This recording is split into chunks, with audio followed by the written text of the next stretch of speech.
السلام علیکم ورحمۃ اللہ نحمدہ ونصلی علی رسولہ الکریم اما بعد فاعوذ باللہ من الشیطان الرجیم بسم اللہ الرحمن الرحیم رب اشرح لی صدری ویسر لی امری واحلل عقدۃ من لسانی یفقہوا قولی۔ ہم کتاب پڑھ رہے تھے وہ باتیں جن کا نہ جاننا کسی مسلم کے لیے روا نہیں، اور اس میں ہم عقائد کا بیان پڑھ رہے تھے، یعنی ہمارے عقائد کیسے ہونے چاہیے، اور اس میں ہم مطلب اول پڑھ رہے تھے۔ اس کا مطلب یہ تھا کہ یعنی عقائد میں پہلی چیز ہم اسلام کا معنی و مفہوم اور اس کے ارکان پڑھ رہے تھے، اور دوسرا مطلب جو ہم نے پڑھا تھا وہ ایمان تھا، ٹھیک ہے، یعنی ایمان کا معنی و مفہوم اور اس کے ارکان، اور تیسرا مطلب جو آج ہم نے پڑھنا ہے وہ احسان ہے، ٹھیک ہے۔ کیونکہ یہ مطلب لکھا ہوا ہے تو میں نے کہا شاید اس سے کسی کو کچھ ہو، آپ اس کو یہ کہہ سکتے ہیں کہ عقائد میں ہم 3 طرح کے ٹاپکس پڑھ رہے ہیں، جس میں ہم نے پہلا ٹاپک اسلام پڑھا تھا، اور دوسرا ایمان، اور تیسرا احسان، ٹھیک ہے۔ اور اس بات کو آگے لے کر چلنے کے لیے میں آج چاہ رہی تھی کہ رسول اللہ صلی اللہ علیہ وسلم کی ایک حدیث جسے حدیث جبریل کہا جاتا ہے، اور وہ بہت ہی مشہور حدیث ہے، اسے ام السنہ قرار دیا گیا، یعنی یہ حدیث سنت کی جڑ اور بنیاد ہے۔ جیسے سورۃ الفاتحہ کو ام القرآن قرار دیا گیا ہے، یعنی قرآن مجید کے فلسفہ و حکمت کی جڑ اور بنیاد، اسی طرح سے اس حدیث کو ام السنہ کا نام دیا گیا ہے، ٹھیک ہے۔ اور اس میں ہم یہ دیکھتے ہیں کہ اب وہ پوری حدیث انشاءاللہ اللہ سبحانہ و تعالیٰ سے دعا ہے کہ کسی وقت ہم پڑھیں، اور میں نے شاید ایک دفعہ پہلے پڑھائی بھی تھی، لیکن میں بس اس میں یہ بتانا چاہ رہی ہوں کہ اس میں جبریل علیہ السلام آئے ایک صحابی کی نہیں ایک انسان کی شکل میں، اور وہ رسول صلی اللہ علیہ وسلم سے اسلام، ایمان اور احسان کے بارے میں پوچھ رہے تھے، ٹھیک ہے۔ وہ دراصل آئے تھے آپ صلی اللہ علیہ وسلم اور صحابہ کو ان کے مطالب سمجھانے کے لیے، ٹھیک ہے۔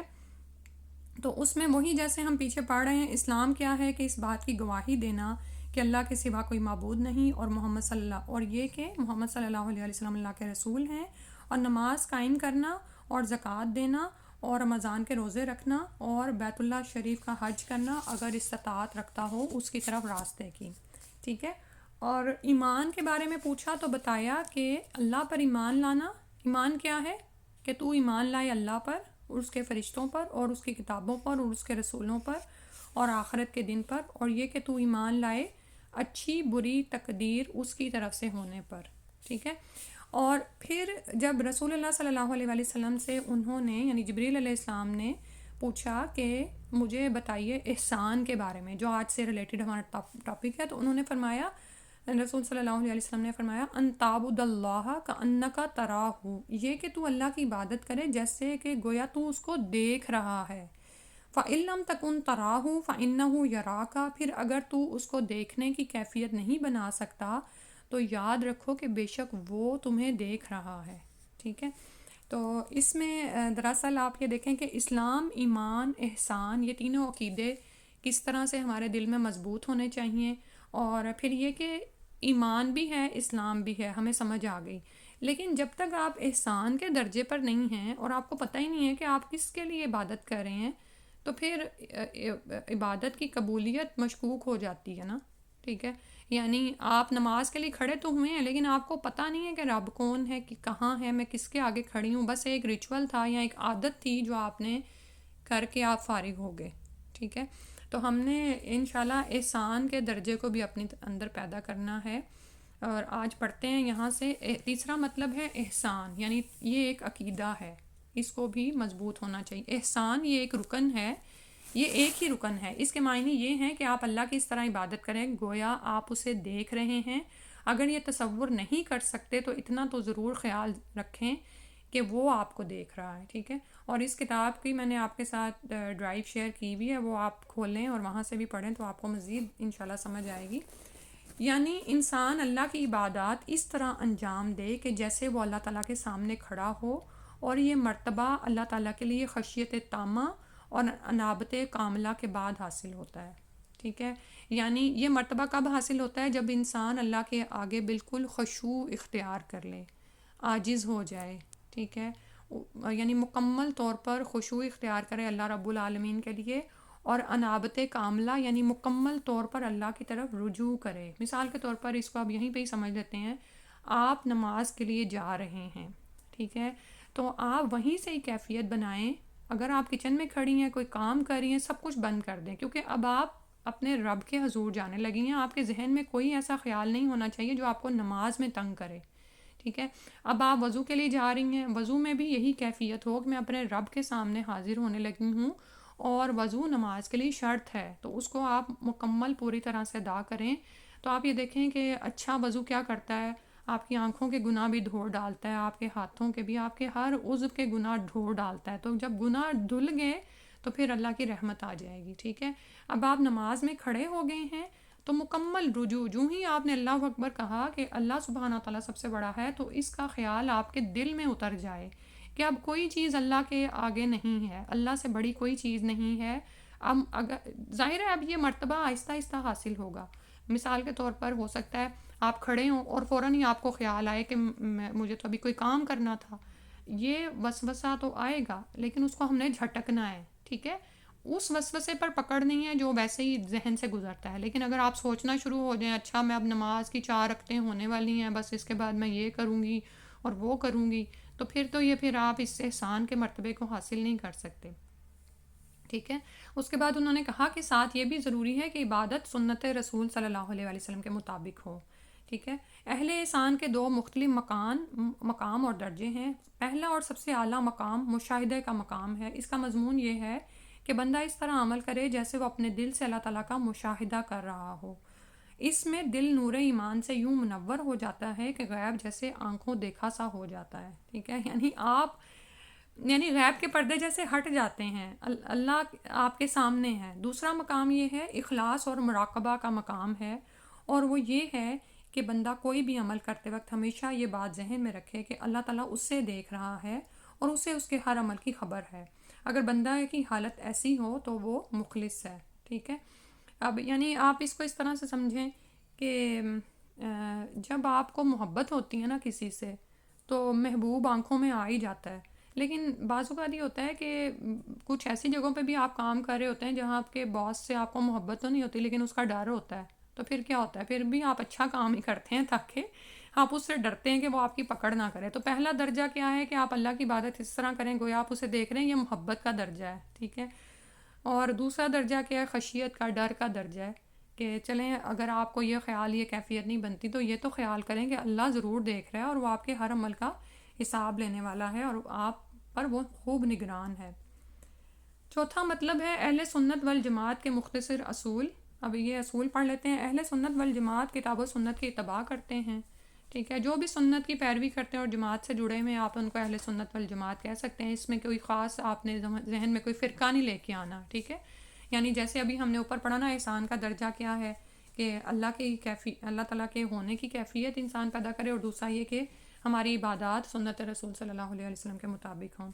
ٹھیک ہے، تو اہل سنت والجماعت کتاب و سنت کی اتباع کرتے ہیں ظاہری طور پر بھی اور باطنی طور پر بھی، اور اللہ اور اس کے رسول صلی اللہ علیہ وسلم کی بات پر کسی کی بات کو مقدم نہیں کرتے. ٹھیک ہے، یہ ہمارے ہونا چاہیے کہ اللہ ہی کی بات سب سے اوپر ہو. اس کے بعد ہے اصحاب رسول صلی اللہ علیہ وسلم کے تئیں اپنے دلوں کو صاف رکھتے ہیں اور ان کی شان میں زبان درازی نہیں کرتے. یہ بہت اہم چیز ہے. ٹھیک ہے، ایمان کا تقاضا ہے کہ آپ صحابہ رسول صلی اللہ علیہ وسلم سے محبت کریں اور ان کے لیے اپنے دلوں کو صاف رکھیں. اور ان کا عقیدہ یہ ہے کہ رسول اللہ صلی اللہ علیہ وسلم کے بعد آپ کے خلیفہ ابو بکر، پھر عمر، پھر عثمان، پھر علی رضی اللہ عنہم ہیں. رسول اللہ صلی اللہ علیہ وسلم کے اہل بیت سے محبت اور لگاؤ، اور آپ صلی اللہ علیہ وسلم کے اہل بیت میں جو نیک ہیں وہی بالخصوص آپ کے اہل بیت ہیں. چوتھا ہے حاکموں اور گورنروں کے خلاف بغاوت نہ کرنا، اگرچہ وہ ظلم و زیادتی کریں، بلکہ ان کے لیے نیکی اور عافیت کی دعا کرنا اور انہیں بد دعا نہ دینا. اور جب تک وہ معصیت کا حکم نہ دیں ان کی اطاعت فرض ہے اور اللہ تعالیٰ کی اطاعت میں شامل ہے. لیکن اگر وہ کسی معصیت یعنی نافرمانی کا حکم دیں تو اس میں ان کی اطاعت نہیں کی جائے گی، لیکن اس کے باوجود دیگر معاملات میں ان کی اطاعت باقی رہے گی. ٹھیک ہے، یہ بڑا اہم نقطہ ہے کیونکہ عموماً ہم اس بات پر یعنی شیکی ہو جاتے ہیں، اور اچھا بھلا ایک چلیں ٹھیک ہے بہت ایکسیلنس لیول کے پر ملک نہیں چل رہا ہوتا، یہاں حکومت ایسی نہیں ہوتی، لیکن اگر وہ نمازیں قائم کروا رہے ہیں، آپ کو نافرمانیوں کا حکم نہیں دیتے، لیکن کوئی بہت سختی ہے یا یہ کہ آپ کی پسند کی حکومت نہیں ہے تو بغاوت کا علم بلند نہ کریں. ٹھیک ہے, کیا کرنا ہے, ان کے لیے نیکی اور عافیت کی دعا کریں, انہیں بددعائیں نہ دیں, اور جب تک کہ وہ معصیت کا حکم نہ دیں ان کی اطاعت فرض ہے. پھر ہے کرامات اولیاء کی تصدیق. کرامات اولیاء سے مراد وہ خارق عادات چیزیں ہیں جو اللہ تعالیٰ اپنے اولیاء کے ہاتھوں ظاہر کرتا ہے. اور اس میں بھی یاد رکھیں کہ ولی اللہ کی ڈیفینیشن ہم خود سے نہیں بنائیں گے. ولی وہی ہوگا نا, اللہ کا دوست وہی ہے جو کہ اللہ سے جڑا ہوا ہے, اللہ کی کتاب سے جڑا ہوا ہے, اور اس کا عمل اس بات پر شاہد ہے کہ وہ اللہ کا دوست ہے. ٹھیک ہے, تو ان کے ہاتھوں سے اگر کوئی خارق عادات چیزیں ظاہر ہوتی ہیں تو وہ اللہ سبحانہ و تعالیٰ اپنے اولیاء کے ہاتھوں ظاہر کرتے ہیں. اہل قبلہ مسلمانوں کو مطلق معصیت اور قوائر کی بنا پر کافر قرار نہیں دیتے, یہ بھی یاد رکھیں, جیسا کہ خوارج کا رویہ ہے, بلکہ ان کے نزدیک گناہوں کے باوجود ایمانی اخوت باقی رہتی ہے. وہ کہتے ہیں کہ گناہ گار شخص اپنے ایمان کی وجہ سے مومن اور کبیرہ کی وجہ سے فاسق ہوتا ہے. ٹھیک ہے, یعنی تو کسی کو آپ کافر نہیں قرار دے سکتے, بلکہ آپ یہ دیکھتے ہیں نا کہ جو بھی کبائر پر جو حدیں بھی نافذ ہوتی ہیں اس کے باوجود بھی ایمانی اخوت باقی رہے گی. اور خوارج کا عقیدہ غلط ہے کہ جو گناہوں کی وجہ سے لوگوں کو کافر قرار دیتے ہیں. جی, آج جو آگے ہم نے انشاءاللہ ٹاپک شروع کرنا ہے وہ ہے دوسری فصل عبادات کا بیان. عقائد کے بعد عبادات کا بیان شروع ہو رہا ہے. ٹھیک ہے, پہلا مطلب یعنی اس میں جو پہلی بات ہے وہ طہارت کے بیان میں ہے. طہارت کے لغوی معنی ہیں حسی اور معنوی گندگیوں سے پاک صاف ہونے کے. حسی کیا ہوتا ہے, جو چیز چھوئی جا سکے, ٹچ کی جا سکے, اور معنوی ہوتا ہے جو نظر نہیں آتی لیکن وہ ہے گندگی جو جس سے آپ کو نجات حاصل کرنی ہے. اب دیکھتے ہیں آگے. طہارت کی شرعی تعریف ہے حدث کا ختم ہونا اور نجاست کا دور ہونا. ٹھیک ہے, طہارت نماز کی کلید ہے یعنی چابی ہے, لہٰذا طہارت کا علم حاصل کرنا دین کے عظیم ترین امور میں سے ہے. ہر مسلمان پر واجب ہے کہ انہیں پوری توجہ سے سیکھے. ٹھیک ہے, اسلام اور ایمان میں ہم پڑھ آئے کہ عقیدہ کیا ہے کہ ہم نماز قائم کریں گے, لیکن اب نماز کے لیے طہارت شرط ہے, اس لیے پہلے ہم طہارت کا بیان پڑھیں گے. سب سے پہلے کیا ہے, پانی کی قسمیں. طہور, اس سے طہارت حاصل کرنا صحیح ہے, خواہ وہ اپنی خلقت پر باقی ہو جیسے بارش, نہروں اور سمندروں کا پانی, یا اس میں کسی پاک چیز کی آمیزش ہوئی ہو لیکن وہ اس پر غالب نہ آئی ہو کہ اس سے طہوریت کی صفت زائل ہو جائے. ٹھیک ہے, اس کو سمجھ لیتے ہیں کہ پانی اگر ایکچول نیچرل واٹر ہے, بارش کا ہے, نہر یا سمندر کا ہے, تو وہ کیا ہے, پاک ہے. اسی طرح اگر اس میں کسی کوئی پاک چیز گر گئی ہے, مثلا کوئی کھانا پکاتے ہوئے یا پھل کھاتے ہوئے کوئی پھل گر گیا ہے اور وہ اس پر غالب نہیں آیا, یعنی اس نے خراب ہو کے اس کی طہوریت کی صفت کو ختم نہیں کیا, تو پھر پانی پاک ہے, اور اس پانی سے پھر آپ ظاہر ہے طہارت حاصل کر سکتے ہیں. نجس یا ناپاک, اس کا استعمال جائز نہیں ہے, نہ اس سے حدث ختم ہوتا ہے اور نہ ہی نجاست زائل ہوتی ہے. ٹھیک ہے, یعنی گندی چیز سے طہارت حاصل نہیں ہو سکتی. یہ وہ پانی ہے جس کا رنگ, بو یا ذائقہ کسی نجاست کی وجہ سے بدل گیا ہو. ٹھیک ہے, یہ ڈیفینیشن آپ نے یاد رکھنی ہے. بلا وجہ شک میں پڑھنا کہ اس پانی کا میں کچھ گر گیا تھا یا یہ ہو گیا, اگر آپ کو پتہ ہے کہ وہ پاک چیز گری تھی تو پانی طاہر ہے. آپ یہ دیکھیں کہ پانی کی اتنی قلت ہے, خیر ہم لوگوں کے پاس تو نہیں ہے اسی لیے ہم پانی اٹھا کے ضائع کر دیتے ہیں, لیکن جب ہم دین پڑھتے سیکھتے ہیں تو ہمارے دین نے ہماری پوری رہنمائی فرمائی ہے. 3 چیزیں یاد رکھیں, پانی کا رنگ, کلر, بو یعنی اسمیل, ذائقہ یعنی اس کا ٹیسٹ, اگر کسی نجاست کی وجہ سے خراب نہیں ہوا ہے تو وہ پانی پاک ہے. اس کے بعد دوسرا نمبر ہے نجاست. نجاست سے مراد ایک خاص گندگی ہے جس کے ساتھ تماز نہیں ہوتی, جیسے پیشاب, پخانہ اور خون وغیرہ. یہ بدن, کپڑے اور جگہ تینوں میں ہو سکتی ہے, تو پھر ظاہر ہے تینوں جگہوں کو اس سے پاک کیا جائے گا. اشیاء میں اصل اباحت ہے اور طہارت ہے, اس لیے اگر کوئی کسی چیز کی نجاست کا دعویٰ کرے تو اسے دلیل پیش کرنی ہوگی. اصل اباحت اور طہارت کا مطلب یہ ہے کہ اگر دین اس کو حرام نہیں کر رہا ہے یا اس کو نجس نہیں قرار دے رہا تو پھر یہ کیا ہے کہ وہ پھر نجاست میں شامل نہیں ہوں گی. بلغم اور انسان یا گدھے کا پسینہ طاہر ہیں اگرچہ یہ گندگیاں ہیں, اس لیے ہر نجاست گندگی ہے لیکن ہر گندگی نجاست نہیں ہے. ٹھیک ہے, اب اگر کوئی کہے کہ نہیں تمہیں پسینہ آ گیا تو تمہیں نہا کے نماز پڑھنی ہے, تو یہاں پر انہوں نے ظاہر کر دیا ہے کہ یہ جو دین آپ کو بتا رہا ہے نا آپ اسی کو لیں گے, اپنے اس پہ وہ رولز نہیں اپلائی کریں گے. ہاں یہ ضرور ہے کہ اگر آپ گندگی تو ہے، اگر آپ کو بہت اسمیل آ رہی ہے یا یہ کہ آپ کو لگتا ہے کہ آپ کو اس وقت نہا لینا چاہیے تو وہ ایک الگ بات ہوگی. لیکن جو مین اصول ہے نا، یعنی اباحت، اصل اباحت جو بتائی جا رہی ہے اس پہ انسان رہے. نجاست کے 3 درجے ہیں. پہلا نجاست ہے مغلظہ، یعنی ہیوی قسم کی، جیسے کتے کی نجاست ہے، اور اسے پاک کرنے کا طریقہ یہ ہے کہ اسے 7 مرتبہ دھویا جائے اور پہلی بار مٹی سے دھویا جائے. ٹھیک ہے، یعنی کتا کہیں نجس کر گیا ہے، کوئی برتن ہے، کوئی چیز ہے، تو پہلے بار اسے مٹی سے دھویا جائے گا اور اس کے بعد اسے 7 مرتبہ یعنی پورا دھویا جائے گا، پہلی دفعہ مٹی سے. دوسرا ہے نجاست محقفہ، یا جیسے شیر خوار بچے کا پیشاب جب کپڑے وغیرہ کو لگ جائے اور اسے پاک کرنے کا طریقہ یہ ہے کہ اس پر اچھی طرح پانی کے چھینٹے مارے جائیں، کھرچنے یا نچوڑنے کی ضرورت نہیں ہے. ٹھیک ہے، اور یہ بچہ لکھا ہوا ہے. بچی کا اگر پیشاب ہوگا تو اس کو دھویا جائے گا، شیر خوار بچہ ہوگا تو اس پر پانی کے چھینٹے مار دیے جائیں گے. شیر خوار کا مطلب ہے کہ دودھ پیتا ہو، یہ بھی یاد رکھیں. اگر دودھ کے ساتھ اس کی خوراک میں کوئی اور چیز شامل ہوگی تو پھر آپ یہ خالی یہ نہیں کریں گے. ٹھیک ہے، اور ظاہر ہے کوئی واضح طور پر کوئی چیز نظر نہیں آ رہی تو پھر آپ نے ایسے ہی بس اس کو کھرچنے یا نچوڑتے رہیں کہ پتہ نہیں کیا لگ گیا ہے، ایسے وہم میں نہ پڑیں. تیسرا ہے نجاست متوسطہ، جیسے انسان کے بول و براز اور اغلب نجاستیں جب زمین یا کپڑے وغیرہ پر پڑ جائیں. ٹھیک ہے، مطلب یہ ہے کہ بول و براز، پیشاب اور اس طرح، اور ساتھ میں وہ نجاستیں جو نظر آتی ہیں اور وہ پڑ جائیں اور نظر آ رہی ہوں تو ان سے پاکی حاصل کرنے کا طریقہ یہ ہے کہ پانی یا صفائی کے دیگر ذرائع سے نجاست کی جگہ کو صاف کیا جائے. یعنی صابن یوز کر لیں، پرفیوم، یا جو پرفیوم تو خیر نہیں، یعنی کہ جو بھی چیز آپ یوز کرتے ہیں، یہ کپڑے دھونے والا صابن یا جو بھی. اور اگر نجاست جرم والی ہو تو اس کے جرم کو ختم کیا جائے. ٹھیک ہے، جو بھی اس کے اندر ایسی چیز ہے. ذیل میں کچھ نجاستوں کا ذکر ہے جو دلائل سے ثابت ہیں. انسان کے بول و براز، مزی اور ودی. مزی کو میرا خیال ہے آگے بھی یہ ایکسپلین کریں گے. غیر معقول اللحم، جانور کا فضلہ. حیض و نفاس کے خون، جن کا گوشت نہ کھایا جائے ان جانوروں کا فضلہ. حیض و نفاس کے خون ہے. کتے کا لعاب یعنی تھوک ہے. مردہ، اور اس سے مستثنا اس کی پاٹی، باتھ روم وغیرہ. ٹھیک ہے، فضول سے آپ یاد، جو فضلہ یعنی جو نکلتا ہے نا اس کے اندر سے کھانے کے بعد. کتے کا لعاب اور مردہ. ٹھیک ہے، یہ چیزیں ہیں جو دلائل سے ثابت ہیں. یہ کچھ نجاستیں ہیں جن کو باقاعدہ طور پر اوپر یہ دیکھ لینا کہ پانی اور دیگر ذرائع سے صاف کیا جائے گا. جو بھی آپ کے پاس سورسز ہیں، بعض اوقات کچھ جگہوں پر مٹی ہی ہوتی ہے جس سے صاف کیا جاتا ہے. اچھا، اس کے بعد ہے اور اس سے مستثنا ہے یعنی ایگزمپٹڈ ہے مردہ انسان، مردہ مچھلی اور ٹڈی. ایسا مردار جس کا بہتا ہوا خون نہ ہو، جیسے مکھی، چیونٹی اور شہد کی مکھی وغیرہ. مردہ کی ہڈی، سینگ، ناخن، بال اور پر.